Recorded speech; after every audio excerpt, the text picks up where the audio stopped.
ABN వీక్షకులకు శుభోదయం. Speed news కు స్వాగతం. వచ్చేది టీడీపీ జనసేన ప్రభుత్వం. వైసీపీ వస్తే అస్తవ్యస్తమే. రాజ్యసభకు ఏకగ్రీవ ఎన్నిక. నేడు కొడంగల్లో సీఎం పర్యటన. కరీంనగర్లో భారీ అగ్ని ప్రమాదం. గద్దెల్లా వాలుతున్న పెద్దలు. రెబల్స్ కు మళ్లీ నోటీసులు. మహాజాతరకు సర్వం సిద్ధం. ఏపీ తెలుగు రైతు అధ్యక్షుడిపై దాడి. ఇలాంటి వార్తల సమాహారం స్పీడ్ న్యూస్. ఇప్పుడు చూద్దాం.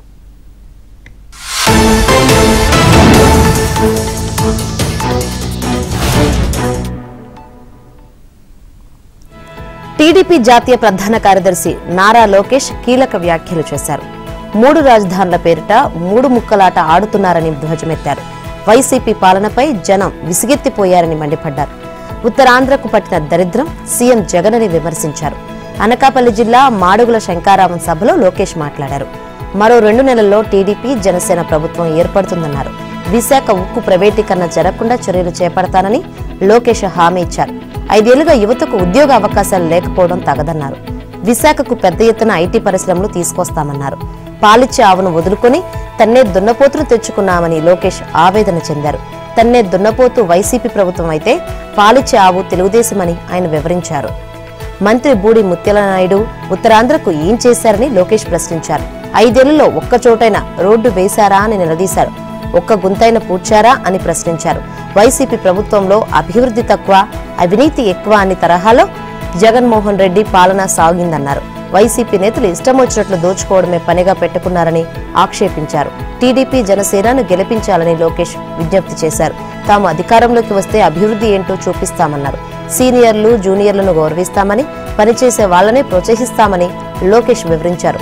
నిత్యము ప్రజల్లో ఉంటూ పనిచేసే వారిని ప్రోత్సహిస్తామన్నారు. పనిచేసే వారి కోసం టీడీపీ వెతుక్కుంటూ వచ్చి నామినేటెడ్ పోస్టులు ఇస్తామన్నారు.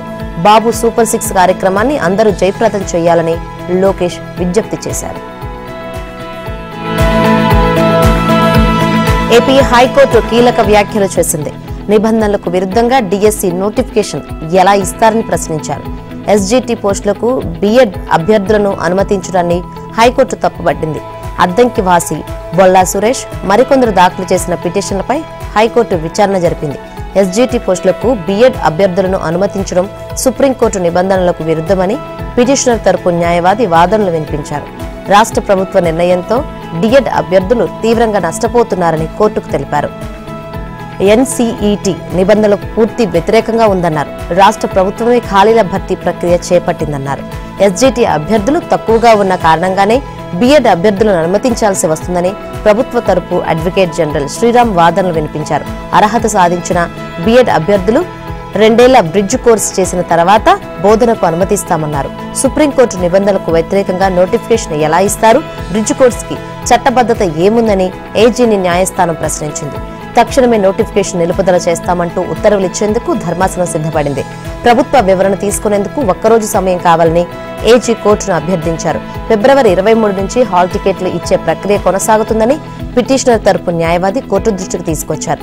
హాల్ టికెట్లు జారీ చేయకుండా ఉత్తర్వులు ఇస్తామని ధర్మాసనం తెలిపింది. అడ్వకేట్ జనరల్ అభ్యర్థన మేరకు తదుపరి విచారణను న్యాయస్థానం ఇవాల్టికి వాయిదా వేసింది. రాజ్యసభ ఎన్నికల నామినేషన్ల ఉపసంహరణ గడువు ఎట్టకేలకు ముగిసింది. రాష్ట్రంలో 3 స్థానాలకు బరిలో 3 మిగలడంతో వారి ఎన్నిక ఏకగ్రీవమైంది. కాంగ్రెస్ పార్టీ అభ్యర్థులుగా రేణుకా చౌదరి, అనిల్ కుమార్ యాదవ్, బీఆర్ఎస్ నుంచి వద్దిరాజు రవిచంద్ర నామినేషన్లు మాత్రమే మిగిలాయి. శ్రమజీవి పార్టీ తరపున జాజుల భాస్కర్, భోజరాజు కోయల్కర్, స్వతంత్ర అభ్యర్థిగా కిరణ్ రాథోడ్ నామినేషన్లు వేశారు. రాజ్యసభ అభ్యర్థిగా పోటీ చేయాలనుకునే ఒక్కో అభ్యర్థికి మద్దతు కనీసం 10 మంది ఎమ్మెల్యేలు సంతకాలు చేయాల్సి ఉంటుంది. కాంగ్రెస్, బీఆర్ఎస్ అభ్యర్థులు మినహా మిగిలిన 3కి మద్దతు ఎమ్మెల్యేలెవరూ సంతకాలు చేయలేదు. దీంతో వారి నామినేషన్లను రిటర్నింగ్ అధికారి ఉపేందర్ రెడ్డి తిరస్కరించారు. కేంద్ర ఎన్నికల సంఘం అనుమతి అనంతరం 2 కాంగ్రెస్, 1 బీఆర్ఎస్ అభ్యర్థి ఏకగ్రీవంగా ఎన్నికైనట్లు రిటర్నింగ్ అధికారి ప్రకటించనున్నారు. టీడీపీ అధినేత చంద్రబాబు సతీమణి నారా భువనేశ్వరి చేపట్టిన నిజం గెలవాలి యాత్ర కొనసాగుతుంది. చిత్తూరు జిల్లా కుప్పం నియోజకవర్గంలో ఆమె పర్యటించారు. గుడిపల్లి మండలం కొడతనపల్లిలో టీడీపీ కార్యకర్త వెంకటేష్ కుటుంబాన్ని పరామర్శించారు. చంద్రబాబు అక్రమ అరెస్టును తట్టుకోలేక గత ఏడాది అక్టోబర్ 10న వెంకటేష్ గుండెపోటుతో మృతి చెందారు. దీంతో ఆయన కుటుంబ సభ్యులను ఓదార్చారు. మీ బిడ్డల బాధ్యతను తాను తీసుకుంటానని భువనేశ్వరి హామీ ఇచ్చారు. అనంతరం ఆమె గుడిపల్లె రైల్వే స్టేషన్ సర్కిల్ సమీపంలో అన్నా క్యాంటీన్ను ప్రారంభించారు. మల్లప్ప కొండపై వెలిసిన మల్లేశ్వర స్వామిని దర్శించుకున్నారు. యామగానిపల్లిలో మృతుడు శ్రీనివాసుల కుటుంబాన్ని పరామర్శించారు.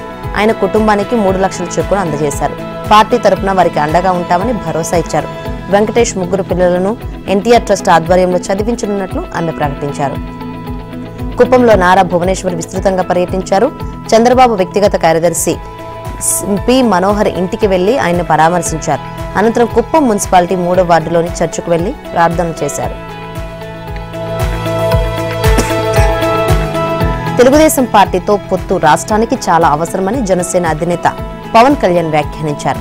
రాజమండ్రిలో పార్టీ నేతలతో కీలక సమావేశం నిర్వహించారు. వైసీపీ మరోసారి గెలిస్తే రాష్ట్రం అస్తవ్యస్తమవుతుందన్నారు. పొత్తులో భాగంగా జనసేనకు దక్కే స్థానాల్లో భాగస్వామ్య పార్టీల ఓట్లు చాలా కీలకమన్నారు. రాజమండ్రి రూరల్ నియోజకవర్గం నుంచి మరోసారి జనసేన తరపున కందుల దుర్గేష్ పోటీ చేస్తున్నట్లు పవన్ ప్రకటించారు. రాబోయే ఎన్నికల్లో ఒంటరిగా పోటీ చేయాలని చాలా మంది సూచిస్తున్నారని, కానీ రాష్ట్ర ప్రయోజనాల కోసమే పొత్తు పెట్టుకున్నట్లు పవన్ వెల్లడించారు. రాబోయే ఎన్నికల్లో రాజమండ్రి రూరల్ నియోజకవర్గం నుంచి జనసేన పార్టీ పోటీ చేస్తుందని ఇన్ఛార్జ్ కందుల దుర్గేష్ తెలిపారు. రాజమండ్రిలో జరిగిన సమీక్ష సమావేశంలో జనసేన పార్టీ అధినేత పవన్ కళ్యాణ్ ఈ విషయం వెల్లడించినట్లు దుర్గేష్ తెలిపారు. జనసేన అభ్యర్థిగా కందుల దుర్గేష్ పోటీ చేస్తారని కూడా పవన్ ప్రకటించారు. సిట్టింగ్ ఎమ్మెల్యే గోరంట్ల బుచ్చయ్య చౌదరికి ఈ విషయం చెప్పాలన్నారు. ఆయనతో కలిసి పనిచేయాలని పవన్ సూచించారు. వచ్చే ఎన్నికల్లో టీడీపీ, జనసేన, బీజేపీ కలిసి పోటీ చేస్తాయని పవన్ వెల్లడించారు. విజయవాడలో వామపక్షాల ఆధ్వర్యంలో రాష్ట్ర స్థాయి సదస్సు జరిగింది. ప్రధాని మోదీ, సీఎం జగన్ విధానాలపై పలువురు వక్తలు నిరసన వ్యక్తం చేశారు. మోదీ ప్రపంచ దేశాలన్నీ తిరుగుతూ 400 సీట్లు గెలుస్తానని ఊదరగొడుతున్నారని సిపిఐ జాతీయ కార్యదర్శి నారాయణ అన్నారు. విదేశీయులెవరూ దేశంలో ఓట్లు వేయరన్న విషయాన్ని గుర్తుంచుకోవాలన్నారు. భారతీయులు ఓట్లు వేస్తున్నారన్న విషయాన్ని గుర్తుంచుకోవాలని కోరారు. బీజేపీది హోల్సేల్ దోపిడీ అని నారాయణ విమర్శించారు. జగన్ విధానాలకు వ్యతిరేకంగా తాము పోరాటం చేస్తున్నామని కాంగ్రెస్ తెలియజేసింది. వామపక్షాలు చేసే తీర్మానాలకు కాంగ్రెస్ మద్దతు ఉంటుందని సిడబ్ల్యూసీ మెంబర్ గిడుగు రుద్రరాజు స్పష్టం చేశారు. 23వ తేదీన అన్ని పార్టీల నేతలతో షర్మిల సమావేశం కానున్నట్లు తెలిపారు. దేశానికి 3వ ప్రత్యామ్నాయం చాలా అవసరమని జై భారత్ నేషనల్ పార్టీ అధ్యక్షులు లక్ష్మీనారాయణ అభిప్రాయపడ్డారు. క్విడ్ ప్రోకో ద్వారా ఇచ్చే ఎలక్ట్రోల్ బాండ్లను సుప్రీంకోర్టు రద్దు చేసిందని లక్ష్మీనారాయణ తెలిపారు. కర్నూలులో కోట్ల విలువైన భూములపై వైసీపీ పెద్దలు కన్నేశారు. దశాబ్దాలుగా దళితులు సాగు చేసుకుంటున్న 100 ఎకరాల భూములను కాజేసేందుకు తెర వెనుక చక్రం తిప్పుతున్నారు. అధికారులను అడ్డుపెట్టుకుని 200 కోట్ల విలువైన భూములను కాజేసేందుకు ప్రయత్నాలను ముమ్మరం చేశారు. దీంతో బాధిత రైతులు జిల్లా కలెక్టర్ను ఆశ్రయించారు. కర్నూలు శివార్లోని మునగాలపాడులో 200 ఎకరాల దళితుల భూములున్నాయి. ఓ రియల్ ఎస్టేట్ వ్యాపారి ఆ భూములపై కన్నేశాడు. ఆ భూముల విలువ సుమారు బహిరంగ మార్కెట్లో 200 కోట్లకు పైగా ఉండడంతో వాటిని దక్కించుకోవడానికి ప్లాన్ వేశారు. వైసీపీ నేతల సహకారంతో వాటిని స్వాహా చేసేందుకు ప్రయత్నిస్తున్నారు. మునగాలపాడులో 60 దళిత కుటుంబాలు గత కొన్నేళ్లుగా ఆ భూముల్ని సాగు చేస్తున్నాయి. అందుకు తగిన ఆధారాలు వారి దగ్గర ఉన్నాయి.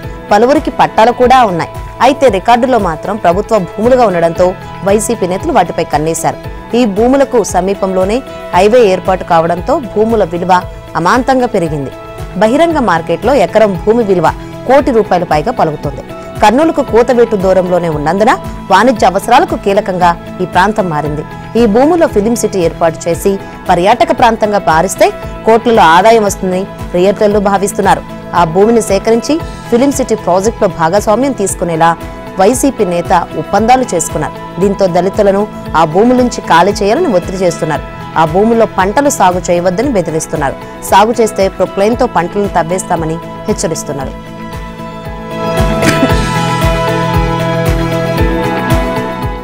వైసీపీ నేతలు బరితెగిస్తున్నారు.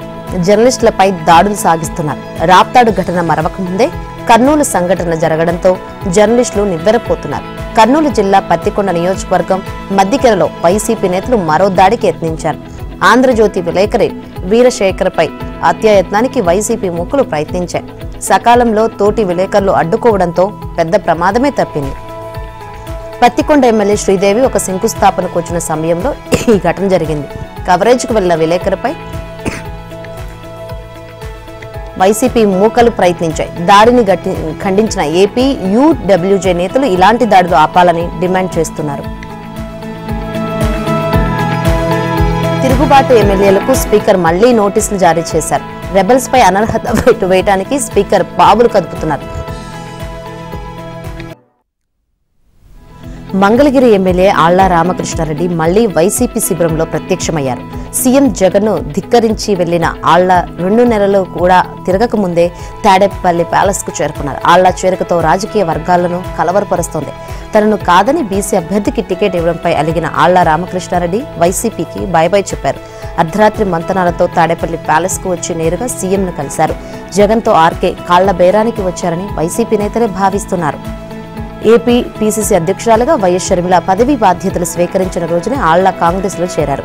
జగన్ను తిట్టమని షర్మిల కోరడంతో కాంగ్రెస్ నుంచి బయటకు వచ్చినట్లు తెలుస్తోంది. మంగళగిరిలో ఆర్కే రాజీనామా తర్వాత గంజి చిరంజీవిని పార్టీ అభ్యర్థిగా వైసీపీ రంగంలోకి దించింది.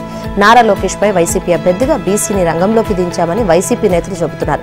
చివరకు ఐపాక్ నిర్వహించిన సర్వేలో మంగళగిరి నియోజకవర్గంలో రాజధాని ప్రభావం ఉందని తేలింది. మంగళగిరిలో గతంలో వైసీపీకి మద్దతిచ్చిన వారు కూడా ఇప్పుడు టీడీపీ వైపు మొగ్గారని ఐపాక్ సర్వే తేల్చింది. దీంతో లోకేష్ ను పొలిటికల్ గా టార్గెట్ చేసిన వైసీపీ ఆళ్ల రామకృష్ణారెడ్డిని తిరిగి పార్టీలోకి చేర్చుకుంది.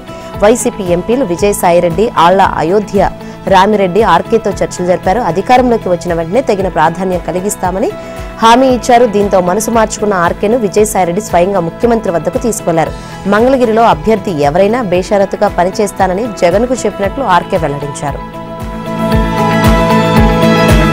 తెలంగాణ సీఎం రేవంత్ రెడ్డి ఢిల్లీ టూర్ ముగిసింది. పలువురు కేంద్ర మంత్రులను కలిసిన రేవంత్ రెడ్డి కాంగ్రెస్ పార్టీ ప్రధాన కార్యదర్శి కేసీ వేణుగోపాల్తో భేటీ అయ్యారు.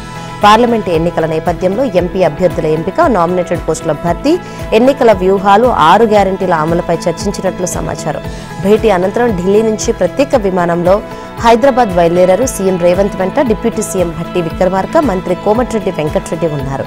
కేసీ వేణుగోపాల్తో గంటకు పైగా భేటీ అయిన రేవంత్ ఎంపీ అభ్యర్థుల ఎంపిక, నామినేటెడ్ పోస్టుల భర్తీ, ఎన్నికల వ్యూహాలు, 6 గ్యారంటీల అమలుపై చర్చించారు. పాలమూరు గడ్డపై అడుగు పెట్టడానికి సీఎం రేవంత్ సిద్ధమవుతున్నారు. సీఎంగా పదవీ స్వీకరించిన తర్వాత తొలిసారి సీఎం రేవంత్ అక్కడికి వెళ్తున్నారు. ఇప్పటికే అధికారులు అందుకు తగిన ఏర్పాట్లు చేశారు. తన సొంత నియోజకవర్గమైన కొడంగల్ అభివృద్ధి కోసం సీఎం ప్రత్యేక మండలిని ఏర్పాటు చేశారు. సుమారు 4,324 కోట్ల రూపాయలతో పెద్ద ఎత్తున అభివృద్ధి కార్యక్రమాలకు నేడు శ్రీకారం చుట్టనున్నారు.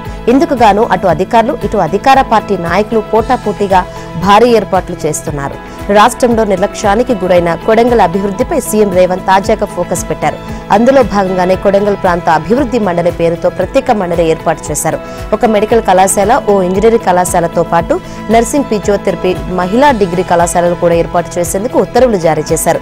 వీటితో పాటు మొత్తం 3,900 కోట్ల అంచనా వ్యయంతో కొడంగల్ నియోజకవర్గ వ్యాప్తంగా సీసీ రోడ్ల నిర్మాణానికి ప్రణాళికలు సిద్ధం చేశారు. వీటన్నిటికీ సీఎం రేవంత్ ఇవాళ కోస్గిలో శంకుస్థాపన చేస్తారు. మహిళా స్వయం సహాయక గ్రూపులతో సీఎం రేవంత్ అక్కడ సమావేశం కానున్నారు. సీఎం పర్యటన ఏర్పాట్లపై నారాయణపేట జిల్లా కలెక్టర్ కోయ శ్రీహర్ష అధికారులతో కలిసి సమీక్ష సమావేశం నిర్వహించారు. మేడారం జాతరకు సర్వం సిద్ధమైంది. దక్షిణ భారత కుంభమేళగా ఈ జాతర గుర్తింపు పొందింది. మేడార సమ్మక్క సారాలమ్మ మహాజాతరను ఈ ఏడాది ప్రభుత్వం ప్రతిష్టాత్మకంగా నిర్వహిస్తోంది. ఆదివాసీల ఆరాధ్య దైవాలైన వనదేవతలను దర్శించుకుని మొక్కులు చెల్లించేందుకు భక్తకోటి సిద్ధమవుతున్నారు. మహాఘట్టాన్ని నేటి నుంచి 4 రోజుల పాటు అంగరంగ వైభవంగా నిర్వహించేందుకు రాష్ట్ర ప్రభుత్వం 110 కోట్లు వెచ్చిస్తోంది. సమ్మక్క కుమారుడైన జంపనను కన్నేపల్లి నుంచి ఆదివాసీ నృత్యాలు, డప్పు చప్పుల మధ్య గిరిజన పూజారులు ఇప్పటికే గద్దెలపైకి తీసుకువచ్చారు. పగిడిద్ది రాజు సారలమ్మ గోవిందరాజును గద్దెలపై ప్రతిష్ఠించడం జాతరలో తొలి కీలక ఘట్టం. ఇవాళ ములుగు జిల్లా ఏటూరు నాగారం మండలం కొండాయి గుడి నుంచి సారాలమ్మ భర్త గోవిందరాజును పూజారులు గద్దెల వద్దకు తీసుకువస్తారు. కన్నేపల్లి నుంచి సారాలమ్మను తీసుకువచ్చే ఘట్టం జాతరలో కీలక ఘట్టం. రేపు చిలుకుల గుట్టపై ఆదివాసీ పూజారులు ప్రత్యేక పూజలు చేస్తారు. అనంతరం ఊరేగింపుగా గద్దెల వద్దకు తీసుకువచ్చి సమ్మక్కను ప్రతిష్ఠిస్తారు. శుక్రవారం నిండు జాతర, శనివారం దేవతల వన ప్రవేశంతో మేడారం జాతర ముగుస్తోంది. ఈ జాతరలో అవాంఛనీయ సంఘటనలు జరగకుండా ఉండేందుకు తెలంగాణ ప్రభుత్వం 14,000 మందిని రంగంలోకి దింపింది. భక్తుల భద్రత కోసం పోలీసు, రెవెన్యూ శాఖలు కలిపి 700 వరకు సీసీ కెమెరాలతో నిఘాను కట్టుదిట్టం చూశారు. మహాలక్ష్మి పథకం నేపథ్యంలో 40 లక్షల మంది మహిళలు ఆర్టీసీ బస్సుల్లోనే వస్తారని అంచనా వేసింది. మేడారంలో 52 ఎకరాల్లో ప్రయాణ ప్రాంగణాన్ని ఇప్పటికే తీర్చిదిద్దారు. జంపన్న వాగు వద్ద భక్తుల పుణ్య స్నానాలకు వీలుగా లక్నవరం జలాశయం నుంచి నీటిని విడిచిపెట్టారు. పిల్లలు, వృద్ధుల కోసం 5,000కు పైగా జలు స్నానాల ఘాట్లను ఏర్పాటు చేశారు. కర్నూలు ఈనాడు ప్రాంతీయ కార్యాలయంపై వైసీపీ మూకలు దాడి చేశాయి. పాణ్యం వైసీపీ ఎమ్మెల్యే కాటసాని రాంభూపాల్ రెడ్డి అనుచరులు దాడికి పాల్పడ్డాయి. రాళ్లతో దాడికి పాల్పడడంతో కార్యాలయం ధ్వంసమైంది. కార్యాలయ తాళాలు బద్దలు కుట్టేందుకు రౌడీ మూకలు ప్రయత్నించారు. ఎమ్మెల్యేకు వ్యతిరేకంగా ఈనాడులో వార్తలు ప్రచురిస్తున్నారంటూ కార్యాలయ బోర్డును ధ్వంసం చేశారు. వైసీపీ జెండాలు పట్టుకుని జగన్ కాటసానికి అనుకూలంగా నినాదాలు చేశారు. వైసీపీ మూక దాడిని జనసేన అధినేత పవన్ కళ్యాణ్, పీసీసీ అధ్యక్షురాలు వైఎస్ షర్మిల ఖండించారు. పత్రికా కార్యాలయంపై దాడి అమానుషమన్నారు. ఇటీవల రాప్తాడ్లో ఆంధ్రజ్యోతి ఫోటోగ్రాఫర్పై దాడిని ఖండిస్తున్నట్లు చెప్పారు. పత్రికా స్వేచ్ఛను వైసీపీ హరిస్తుందనడానికి ఈ దాడులే నిదర్శనమన్నారు. నిజాలు జీర్ణించుకోలేక నిందలు మోపడం, దాడులకు దిగడం అన్యాయమన్నారు. జర్నలిస్టులు పత్రికా కార్యాలయాలపై దాడులకు పాల్పడడం వైసీపీ పాలనలో నిత్యకృత్యంగా మారింది. పత్రికా ప్రతినిధులపై దాడి అంటే ప్రజాస్వామ్యంపై దాడి చేసినట్టేనని పవన్ అభిప్రాయపడ్డారు. నిందితులను గుర్తించి కఠిన చర్యలు తీసుకోవాలని షర్మిల డిమాండ్ చేశారు. వైసీపీ నేతల గుండెల్లో రైళ్లు పరిగెడుతున్నాయి. ఎన్నికల సమయం ముంచుకొస్తున్న తరుణంలో సీట్ల మారతాయన్న బెంగ పలువురు నేతల్ని కుంగతీస్తున్నాయి. 7 జాబితాలు ప్రకటించాక కూడా మార్పులు చేర్పులు ఉంటాయని సీఎం జగన్ చెబుతుండటంతో ఎమ్మెల్యేలు, ఇన్ఛార్జీలు కలవరపడుతున్నారు. తాజాగా ఐపాక్ టీంతో చేసిన కసరత్తుకు సీఎం తుది మెరుగులు దిద్దుతున్నారు. దీంతో రానున్న జాబితాలో ఎవరి స్థానం గల్లంతవుతుందో, ఎవరి స్థాన చలనం ఉంటుందోనని ఆందోళన చెందుతున్నారు. నిజానికి సర్వే రిపోర్టుల ఆధారంగానే సీట్లు అన్ని సీఎం ముందే ప్రకటించాక ఆ తర్వాత మారిన పరిస్థితులు, నేతల ఒత్తిడి కారణంగా వాటిని కూడా మళ్లీ మార్చారని తెలుస్తోంది. ఏపీలో విపక్ష నేతల సభలు విజయవంతం కావడంతో అధికార పార్టీ నేతలు కలవరపడుతున్నారు. భవిష్యత్ కోసం మదన పడుతున్నారు. ఏపీలో విపక్షాల సభలకు జనం తండోపతండాలుగా రావడంతో వైసీపీ పని అయిపోయిందని పలువురు బాహాటంగానే వ్యాఖ్యానిస్తున్నారు. సీఎం సభలకు గతంలో వచ్చిన జనం నేడు రావడం లేదని వైసీపీ నేతలు బాహాటంగానే వ్యాఖ్యానిస్తున్నారు. బస్సులో జనాన్ని తరలించినా వారు సీఎం ఇలా స్టేజ్ ఎక్కారో లేదో పలాయానం చిత్తగిస్తున్నారు. స్థానిక నేతల్లో ఉన్న వ్యతిరేకత అందుకు కారణమని సీఎం సన్నిహితులు, పార్టీ పెద్దలు చెబుతున్నారు.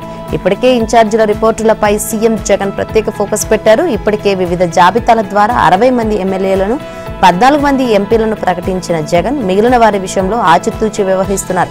అభ్యర్థుల ఇమేజ్ నియోజకవర్గాల్లో డ్యామేజ్ అయినా ఉంటే అక్కడి నుంచి వారిని వేరే చోటుకి బదిలీ చేస్తున్నారు. అక్కడ కూడా వారి పరిస్థితి బాగోలేదని తాజాగా రిపోర్టులు రావడంతో అలాంటి వారిని తప్పించడానికి సిద్ధమవుతున్నారు. దీంతో వైసీపీ నేతల్లో కలవరం మొదలైంది. కరీంనగర్లో అగ్నికీలలు ఎగిసిపడ్డాయి. జగిత్యాల రహదారికి సమీపంలో భారీ అగ్ని ప్రమాదం జరిగింది. సుభాష్ నగర్లో వివిధ ప్రాంతాల నుంచి వలస వచ్చిన కార్మికులు పూరిళ్లు వేసుకుని నివసిస్తున్నారు. ఈ ప్రాంతంలో అకస్మాత్తుగా పెద్ద ఎత్తున మంటలు చెలరేగాయి. ఈ ఘటనలో 5 గ్యాస్ సిలిండర్లు పేలాయి. మంటలు ఇతర ప్రాంతాలకు వ్యాపిస్తూ ఉండడంతో స్థానికులు భయభ్రాంతులకు గురయ్యారు. అగ్నిమాపక సిబ్బంది మంటలను ఆర్పేందుకు తీవ్రంగా ప్రయత్నిస్తున్నారు. పూరిళ్లలోని కార్మిక కుటుంబాలు మేడారం జాతరకు వెళ్లడంతో ప్రాణనష్టం తప్పింది. ప్రమాదానికి గల కారణాలు తెలియాల్సి ఉంది. అగ్ని ప్రమాద బాధితులకు బీజేపీ ఎంపీ బండి సంజయ్ అండగా నిలిచారు. 20 కుటుంబాలకు నిత్యావసర వస్తువులను అందించారు. బీజేపీ నేతలతో వాటిని పంపిణీ చేశారు. బాధితులను అన్ని రకాలుగా ఆదుకుంటామని బీజేపీ నేతలు హామీ ఇచ్చారు. ఆదర్శ్ నగర్లో పూరి గుడిసెలో నివాసం ఉంటున్న వారంతా మేడారం జాతరకు బయలుదేరారు. కొద్దిసేపటికి సిలిండర్లు పేలడంతో వారి గుడిసెలన్నీ దగ్ధమయ్యాయి. హైదరాబాద్ లో ఏసీబీ దాడులు చేసింది. ట్రైబల్ వెల్ఫేర్ ఎగ్జిక్యూటివ్ ఇంజనీర్ జ్యోతి ఇంట్లో సోదాలు నిర్వహించింది. 65 లక్షల నగదు స్వాధీనం చేసుకున్నారు ఏసీబీ అధికారులు. 3 కిలోల 63 గ్రాముల బంగారు ఆభరణాలు కూడా స్వాధీనం చేసుకున్నారు. వీటి విలువ ₹1.5 కోటి ఉండవచ్చని అంచనా. ఓపెన్ ఫ్లాట్స్, వ్యవసాయ భూములకు సంబంధించిన డాక్యుమెంట్స్ ను సీజ్ చేశారు. జ్యోతిపై ఆదాయానికి మించిన ఆస్తులు కేసు నమోదు చేసే అవకాశం ఉంది. స్వల్ప అనారోగ్యంతో ప్రస్తుతం ఉస్మానియా హాస్పిటల్లో చికిత్స పొందుతుంది జ్యోతి. రేపు ఉదయం ఆమెను రిమాండ్కు తరలించనున్నారు ఏసీబీ అధికారులు. మోసపూరిత హామీలతో కాంగ్రెస్ అధికారంలోకి వచ్చిందని మాజీ మంత్రి హరీష్ రావు మండిపడ్డారు. ప్రజలను మభ్యపెట్టి కాంగ్రెస్ పాలన చేపట్టిందని ధ్వజమెత్తారు. రంగారెడ్డి జిల్లా షాద్నగర్లోని బీఆర్ఎస్ ముఖ్య కార్యకర్తల సమావేశంలో పాల్గొన్న ఆయన కాంగ్రెస్ ఇచ్చిన హామీలు అమలు చేసే వరకు వదిలేది లేదన్నారు. హామీల అమలు కోసం అసెంబ్లీలో కానీ బయట కానీ కాంగ్రెస్ నేతలు నిలదీస్తామని హెచ్చరించారు. తాము అసెంబ్లీలో కొట్లాడితే అధికార పార్టీ తోక ముడిచిందన్నారు. రాబోయే పార్లమెంట్ ఎన్నికలలో మహబూబ్ నగర్ నుంచి బీఆర్ఎస్ ఎంపీ అభ్యర్థి గెలుపు కోసం కృషి చేయాలని బీఆర్ఎస్ శ్రేణులకు హరీష్ రావు పిలుపునిచ్చారు. తెలంగాణలో బీజేపీ విజయ సంకల్ప యాత్రలు ప్రారంభమయ్యాయి. రాష్ట్రంలోని అత్యధిక లోక్సభ స్థానంలో గెలిపే లక్ష్యంగా పార్టీ నేతలు ఈ కార్యక్రమానికి శ్రీకారం చుట్టారు. రాష్ట్రంలోని అత్యధిక లోక్సభ స్థానాల్లో గెలిపే లక్ష్యంగా పార్టీ నేతలు ఈ కార్యక్రమానికి శ్రీకారం చుట్టారు. నారాయణపేట జిల్లా కృష్ణాలో బీజేపీ రాష్ట్ర అధ్యక్షుడు, కేంద్ర మంత్రి కిషన్ రెడ్డి యాత్రను ప్రారంభించారు. ఈ సందర్భంగా ఆయన శంఖారావం పూరించారు. బీజేపీ రాష్ట్రాన్ని 5 క్లస్టర్లుగా విభజించి యాత్రలను కొనసాగించనుంది. 17 పార్లమెంటు నియోజకవర్గాలు, 114 అసెంబ్లీ సెగ్మెంట్లలో 5,500 కిలోమీటర్ల మేర యాత్రలు చేపట్టనున్నారు. 106 సమావేశాలు, 102 రోడ్ షోలు, ఇతర కార్యక్రమాలు ఉంటాయని బీజేపీ నేతలు చెప్పారు. కేంద్రంలో నరేంద్ర మోదీ ప్రభుత్వం సాధించిన విజయాలతో పాటు కాంగ్రెస్ కుంభకోణాలు, బీఆర్ఎస్ వైఫల్యాలను ప్రజలకు తెలియజేస్తామని బీజేపీ నేతలు తెలిపారు. ప్రధాని నరేంద్ర మోదీ హ్యాట్రిక్ కొట్టడం ఖాయమని బీజేపీ తెలంగాణ శాఖ అధ్యక్షుడు కిషన్ రెడ్డి అన్నారు. నయా రజాకార్లను ఓడించేందుకు విజయ సంకల్ప యాత్రను చేపట్టామని అసోం ముఖ్యమంత్రి హిమంత బిశ్వ శర్మ వెల్లడించారు. టీఎస్ఆర్టీసీ ఎండీ వీసీ సజ్జనార్ ఆసక్తికరమైన అంశాలను తెలిపారు. మేడారం మహాజాతరకు తరలివచ్చే భక్తుల సౌకర్యార్థం 6,000 ప్రత్యేక బస్సులను నడుపుతున్నట్లు చెప్పారు. రాష్ట్రంలోని అన్ని జిల్లాల నుంచి ఇప్పటికే బస్సులు అక్కడికి వెళ్లినట్లు చెప్పారు. రద్దీ అధికంగా ఉండే ఉమ్మడి వరంగల్, ఖమ్మం, కరీంనగర్, ఆదిలాబాద్ జిల్లాలో 51 క్యాంపులు ఏర్పాటు చేసి అక్కడి నుంచి బస్సులు నడుపుతున్నట్లు వివరించారు. ఈ మేరకు ఆయన ఎక్స్లో పోస్ట్ చేశారు. మహాలక్ష్మి పథకం అమలు నేపథ్యంలో రాష్ట్ర ప్రభుత్వం రవాణా శాఖ మంత్రి పొన్నం ప్రభాకర్ ఆదేశాల మేరకు భక్తులకు అసౌకర్యం కలగకుండా యాజమాన్యం అన్ని చర్యలు తీసుకుంటుందని చెప్పారు. క్షేమంగా గమ్యస్థానాలకు చేర్చేందుకు ఇంత పెద్ద మొత్తంలో మేడారం జాతరకు బస్సులు తిప్పుతున్నట్లు చెప్పారు. అందువల్ల రెగ్యులర్ సర్వీసులను తగ్గించినట్లు ఆయన చెప్పారు. అందువల్ల సాధారణ ప్రయాణికులకు కొంత అసౌకర్యం ఏర్పడుతుందని ఆయన వివరణ ఇచ్చారు. ఈ సమయంలో భక్తులకు ఆర్టీసీ సిబ్బందికి సహకరించాలని ఎండీ కోరారు. మేడారం జాతర పూర్తయ్యే వరకు తగిన ఏర్పాట్లు చేసుకోవాలని సూచించారు. తెలంగాణకే తలమానికమైన ఈ పండుగను విజయవంతం చేసేందుకు ప్రజలంతా సహకరించాలని సజ్జనార్ విజ్ఞప్తి చేశారు. చండీగఢ్ మేయర్ ఎన్నికల ఫలితాలపై సుప్రీంకోర్టు సంచలన తీర్పు ఇచ్చింది. ఆప్ అభ్యర్థిని విజేతగా ప్రకటించింది. రిటర్నింగ్ అధికారి బ్యాలెట్ పత్రాలను తారుమారు చేసేందుకు ఉద్దేశపూర్వకంగా వ్యవహరించారని వ్యాఖ్యానించింది. ఆ ఎన్నికల్లో అక్రమాలు జరిగాయంటూ దాఖలైన పిటిషన్ను విచారించిన కోర్టు ఆ ఎన్నిక చెల్లుబాటు కాదని తెలియజేసింది. రిటర్నింగ్ అధికారి అనిల్ మసీహ్ వ్యవహరించిన తీరుపై ఘాటు వ్యాఖ్యలు చేసింది. జనవరి 30 నిర్వహించిన చండీగఢ్ మేయర్ ఎన్నికల్లో తగినంత సంఖ్యాబలం లేకపోయినా బీజేపీ మేయర్ అభ్యర్థి మనోజ్ సోంకర్ విజయం సాధించారు.